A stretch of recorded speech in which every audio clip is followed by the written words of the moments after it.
ماں کی بد دعا سے بچو، یہ تمہارے لیے دوزخ ہے۔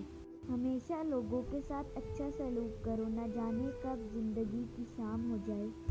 دھوکہ دینے کے 1000 طریقے ہیں، لیکن سب سے گھٹیا طریقہ محبت اور ہمدردی کا دکھاوا کرنا ہے۔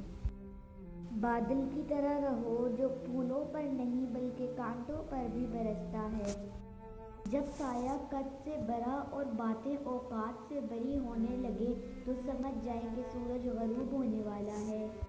دنیا میں سب سے آسان کام کسی کو نصیحت کرنا ہے اور سب سے مشکل کام نصیحت پر عمل کرنا ہے۔ جو عقل مند جاہلوں سے لڑے وہ عزت کی توقع نہ رکھے۔ کچھ غیر ایسے ملے جو اپنا بنا گئے، کچھ اپنے ایسے ملے جو غیر ہونے کا مطلب بتا گئے۔ آدمی اچھا تھا یہ لفظ سننے کے لیے مرنا پڑتا ہے۔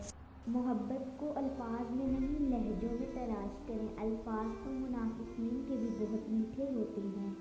ایک غیبی اصول یہ بھی ہے کہ جو تقسیم کرو گے اسی کی تمہارے پاس فراوانی ہو جائے گی، پھر وہ دولت ہو، علم ہو، محبت ہو یا آسانیاں۔ بھروسہ ایک شخص توڑتا ہے اور اعتبار ہر شخص پر سے اٹھ جاتا ہے۔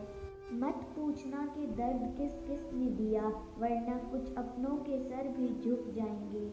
کسی کو معاف کر کے اچھا بن جاؤ، مگر دوبارہ اعتبار کر کے بے وقوف نہ بنو۔ آپ کا کردار ہی آپ کی پہچان ہے، ورنہ ایک نام کے لاکھوں انسان ہیں۔ جو اللہ کے راستے کا داعی ہونے کا دعوے دار ہو وہ برائی سے بچنے کی کوشش کرتا ہے۔